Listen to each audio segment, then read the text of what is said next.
खिवैया आप बन जाओ, पड़ी मझधार में नैया खिवैया आप बन जाओ, खिवैया आप बन जाओ तो बेड़ा पार हो जाए, खिवैया आप बन जाओ तो बेड़ा पार हो जाए।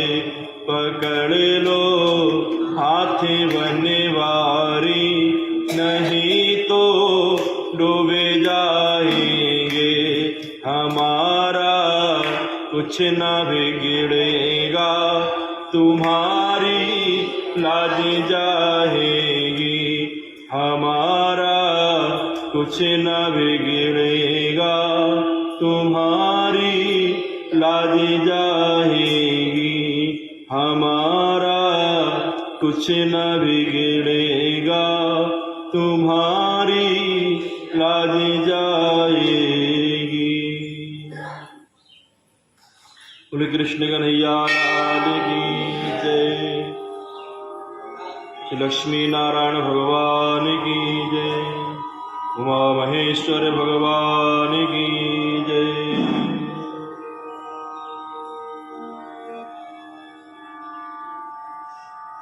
प्यारे भक्तों, कल हम सभी लोगों ने कार्तिक महात्म्य के अंतर्गत बहुत सुंदर प्रसंग श्रवण किया, जिसमें हम सभी लोगों ने जाना कि किस प्रकार जलंधर की उत्पत्ति हुई। यह जलंधर जो है भगवान रुद्र का अंश है। भगवान रुद्र के द्वारा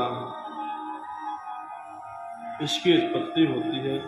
इसका पालन समुद्र ने किया, ब्रह्मा जी ने इसका नामकरण किया और बाद को शुक्राचार्य जी के यहाँ इसकी शिक्षा दीक्षा की और इसका विवाह कालनेमी की पुत्री वृंदा के साथ में हुआ। कल हम सभी लोगों ने यह जाना था। आज जो है नारद जी पुनः कहते हैं पृथु महाराज से, सागर मंथन की कथा सुनकर किया क्रोध, चला जलंधर इंद्र से करने हेतु विरोध। सागर मंथन की कथा सुनकर किया क्रोध, चला जलंधर इंद्र से करने हेतु विरोध। नारद जी कहते हैं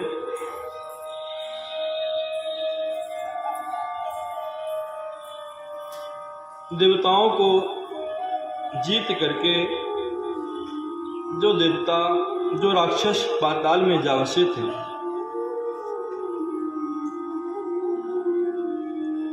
जलंधर का आश्रय पाकर के पुनः जलंधर के पास में रहने लगे।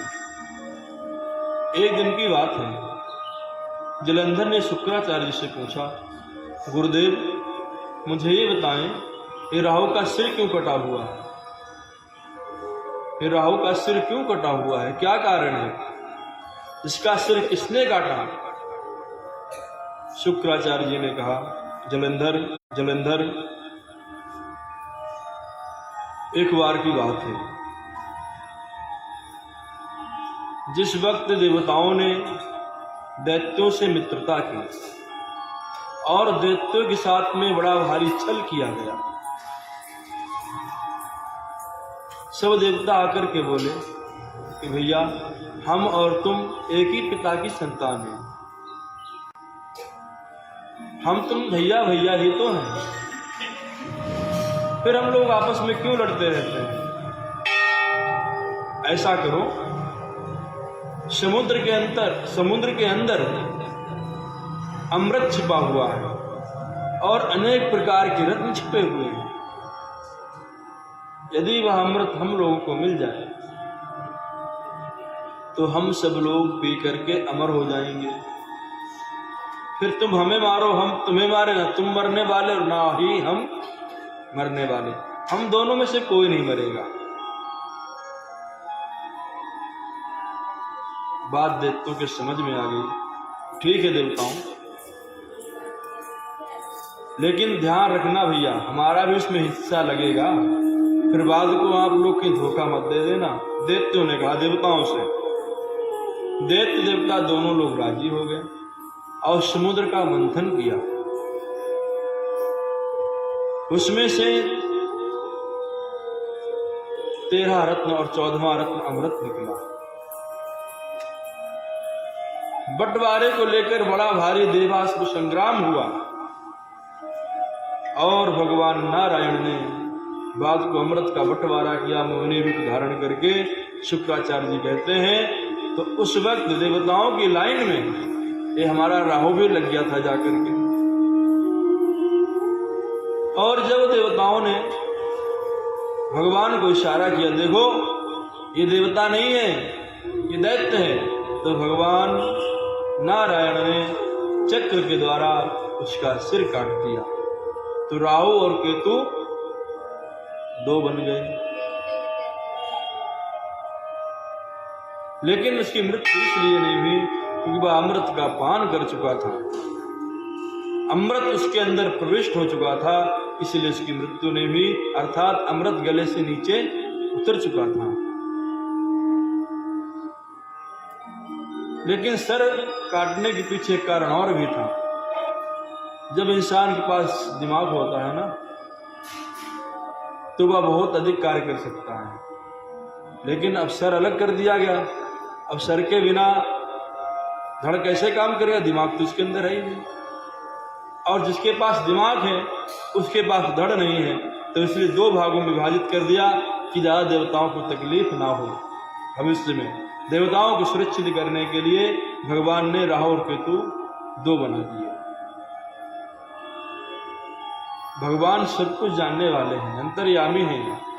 वह जानते थे यदि राहु केतु एक ही रहा तो देवताओं को बड़ा त्रास देगा।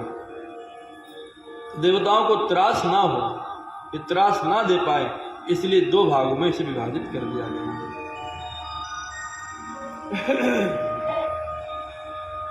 जब यह वृतांत शुक्राचार्य के द्वारा जलंधर ने सुना, रे हमारे पिता के साथ में, हमारे भाइयों के साथ में इतना घोर अन्याय हुआ, अब तो मैं इसका बदला लेकर के ही रहूंगा। और तुरंत लाल लाल आंखें करके जलंधर ने अपना दूत बुलाया और उससे कहा कि जाओ तुम शीघ्र इंद्र से कहो जाकर के कि जो भी उसे रत्न प्राप्त हुए हैं उस पर उसका कोई अधिकार नहीं है। समुद्र तो मेरे पिता हैं, उन्होंने मेरा पालन पोषण किया है, वो मेरे पिता हैं, पिता की सारी संपत्ति पर अधिकार पुत्र का होता है। इंद्र से कहो कि वह चुपचाप उन सभी रत्नों को वापस कर दिया करके। दूत इंद्र लोग गया, अमरावती जाकर के, स्वर्ग में जाकर के इंद्र से कहा, भाई इंद्र, हम जलंधर के दूत हैं और जो तुमने उनके रत्न छीन रखे हैं, छिपा रखे हैं, उनको पुनः वापस कर दो। हमारे जलंधर महाराज ने कहा, यदि आप ऐसा नहीं करोगे तो फिर युद्ध के लिए तैयार रहो, युद्ध की ललकार लगा दो। इंद्र ने कहा, भाई 14 रत्न हमें कोई सहज प्राप्त नहीं हुए हैं, हमने भी इनके लिए बड़ी कठिन तपस्या की है, फिर एक युद्ध भी कर चुके हैं इसके लिए हम, जिसे देवासुर संग्राम के नाम से जाना जाता है।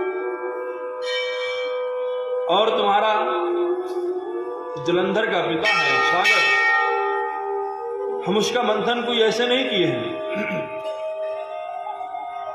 उसने अपने कुक्षी में अनेक पर्वत श्रृंखलाओं को छिपा रखा था और उस पर्वत श्रृंखलाओं का सहारा लेकर के अनेक वहां पर दैत्य रहते थे, तो बार बार हमको नुकसान पहुंचाते थे। इसीलिए हमने वह समुद्र का मंथन किया था। हम उन्हें कुछ भी देने वाले नहीं हैं, क्योंकि ये मुझे ऐसे विरासत में नहीं प्राप्त हुआ, हमने युद्ध करके प्राप्त किया है। दूत गया जलंधर से कहा कि महाराज, इंद्र ने तो साफ साफ मना कर दिया है कि मैं ऐसा आपको कोई रत्न देने वाला नहीं हूं, इसीलिए। अरे 5 मिनट और बैठ जाओ आप लोग।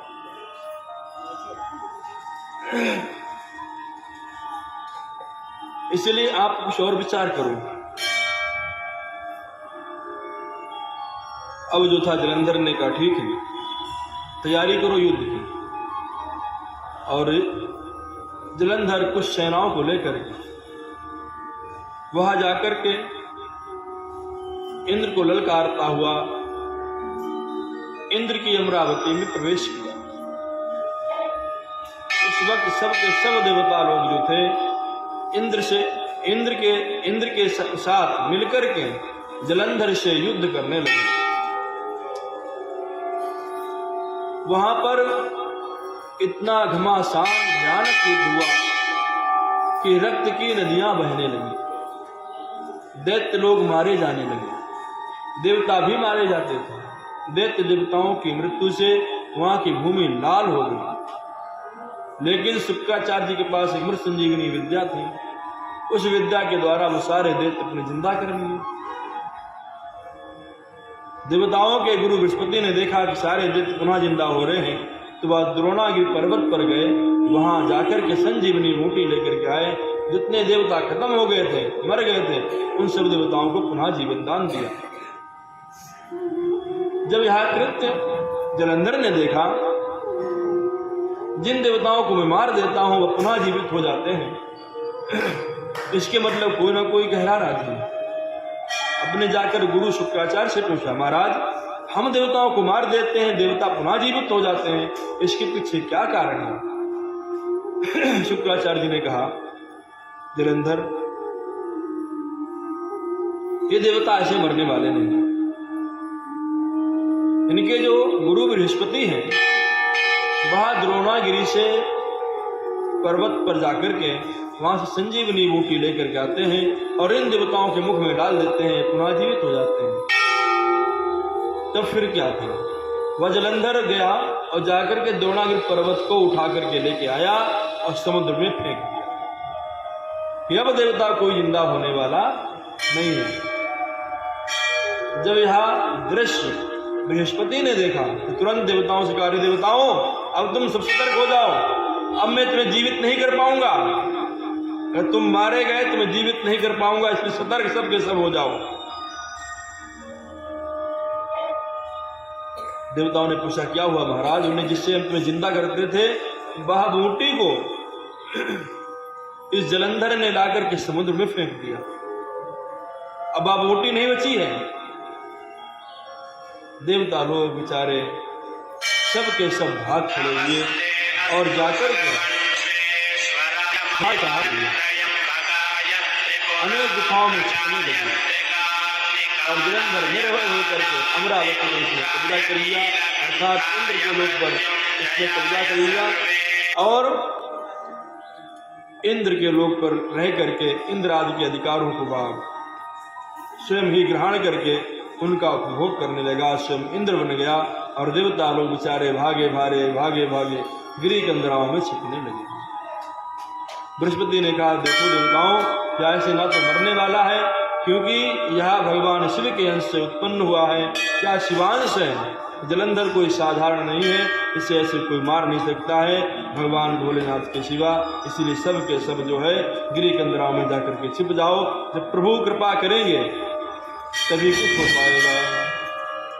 शंकर भगवान की, उमा महेश्वर भगवान की।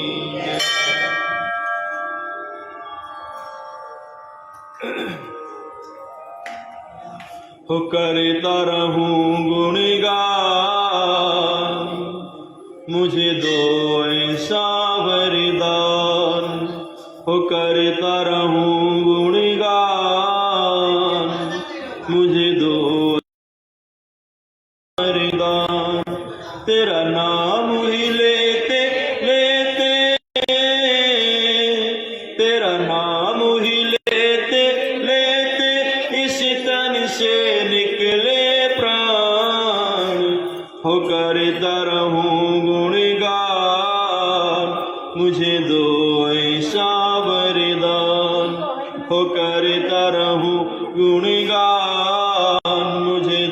ऐसा वरदान। तेरा नाम ही लेते लेते, तेरा नाम ही लेते लेते इस तन से निकले प्राण। हो करता रहूं गुणगान, मुझे दो ऐसा वरदान। हो तेरी कृपा से ए मेरे भगवन, मैंने ये नर्तन पाया। तेरी कृपा से ए मेरे भगवन, मैंने ये नर्तन पाया। तेरी सेवा में बाधाएं डाले जग की मोह माया। तेरी सेवा में बाधाएं डाले जग की मोह माया। फिर भी अर्ज करता हूँ, फिर भी अर्ज करता हूँ, हो सके तो देना ध्यान। हो करता रहूं गुणगान, मुझे दो ऐसा वरदान। हो करता रहूं गुणगान, मुझे दो ऐसा वरदान। राधा मीरा नरसी जैसी दुख सहने की शक्ति दो। राधा मीरा नरसी जैसी दुख सहने की शक्ति दो। विचलित ना हो पथ से प्रभु जी, मुझको ऐसी भक्ति दो। विचलित ना हो पथ से प्रभु जी, मुझको ऐसी भक्ति दो। तेरी सेवा में ही बीते, तेरी सेवा में ही बीते जीवन की हर शाम। हो करता रहूं गुणगान, मुझे दो ऐसा वरदान। हो करता रहूं गुणगान, मुझे दो ऐसा वरदान। न जाने कब कौन घड़ी तेरा बुलावा आ जाए। न जाने कब कौन घड़ी तेरा बुलावा आ जाए। मेरे मन की इच्छाएं मेरे मन में ही रह जाए। मेरे मन की इच्छाएं मेरे मन में ही रह जाए। मेरी इच्छा पूरी करना, मेरी इच्छा पूरी करना, प्रीतम कृपा निधान। हो करता रहूं गुणगान, मुझे दो ऐसा वरदान। हो करता रहूं गुणगान, मुझे दो ऐसा वरदान। तेरा नाम ही लेते लेते, तेरा नाम ही लेते लेते इस तन से निकले प्राण। हो करता रहूं गुणगान, मुझे दो ऐसा वरदान। हो करता रहूं गुणगान, मुझे दो ऐसा वरदान। हो करता रहूं गुणगान, मुझे दो ऐसा वरदान। बोले कृष्ण कन्हैया लाल की जय। श्री राधा कृष्ण भगवान की जय। लक्ष्मी नारायण भगवान की जय। सीता रामचंद्र भगवान की जय। उमा महेश्वर भगवान की जय। नमः पार्वती पतये हर हर महादेव। ओम शांति शांति शांति। सर्वे भवन्तु सुखिनः, सर्वे सन्तु निरामया, सर्वे भद्राणि पश्यन्तु मा कश्चित् दुःखभाग् भवेत्। हरिः ओम्।